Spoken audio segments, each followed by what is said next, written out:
هلو ایوریون، باوري یم روغ جوړ به خوشاله به. دلته کې ما سره یو انوایس دی، زه هغه تیاروم. ما دلته د ایټمز انټري شروع کړې ده. زه دلته کې مختلف قسم آیټمز زه انټري کوم. لکه ما سره دلته کې چې کوم آیټمز دی، بیا پرایس دی، بیا ډسکاونټ دی، بیا ډسکاونټ اماونټ چې کوم دی، بیا فاینل پرایس په د دې څونه راځي. اوس زه د ایټم په خانه کې ما دلته کې شوز واچو، بیگ مې واچو او شرټس مې واچو، سوپ مې واچو، سوډا مې واچوه، پالش مې واچو. دل مختلف سیزونه دا خو زه دلته کې اسی یو پرزي دغه اچوم.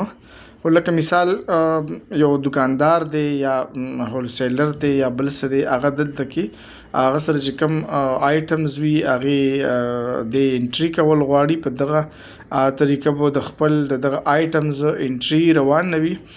دغه اوس ما مختلف قسم، زه خو یو پرزي چون کې دغه اچوم، نو دغه انټري کوم.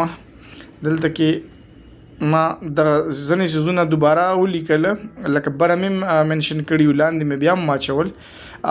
خو دلته کې لکه هر سړی په خپل حساب باندې دغه اچولی شي. اوس چې کله دغه آیټمز ما سره برابر شي، نو زه به کوم چې د دې پرایسز کم دي، هغه مثال زه یو پرزي پرایسز واچوم او کم زیات وي هغه کېدی شي لکه کم اگزیکټ دغه وي، نو هغه دلته کې مونږه واچو. مثال صحیح شو. دغه اوس ما دلته کې دیله ریټونه را شروع کړي دي، دا ریټونه ما واچول او زه دې دپاره اوس ډسکاونټ پرسنټیج چې کوم ده هغه اچوم. اوس ګوره د ځینو له ما 5% واچول، 6 مې واچول، 7 مې واچول، 8 شو، 9 شو، 1% شو، 5 شو، 6 دغسې مختلف پرسنټیج دلته کې دا خانه ما فل کړه. ټیک شو.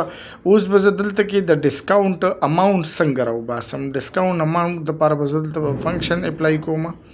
دغه پرایس ضربې ډسکاونټ چې کوم پرسنټیج دی هغه ما ولو، داسې ما سره د دې 15% راغله. دغه به لاندې داسې ډریک کې راکوز به کې مونږ سره به پرسنټیج د ټولو چې کوم آیټمز دی بیا به راشي. فاینل پرایس به څنګه راوباسو. فاینل پرایس کې د کوم چې پرایس دی دا ډسکاونټ به ترې ماینس کړو، دغه مونږ سره فاینل پرایس راغلو. ټیک شو. او دلته به دا مونږ ګرینډ ټوټل راولو، دلته نه دا به راکوز کړو او سم چې کوم دی آټو والا دغه به مونږ اپلای کړو. دغسې د ښو ویډیوګانو دپاره تاسو کولی شئ چې زمونږ کومه فیسبوک پاڼه د هغه هم خوښه، یوټیوب چینل هم ځان سره سبسکرایب کړئ. تھینک یو ویری مچ.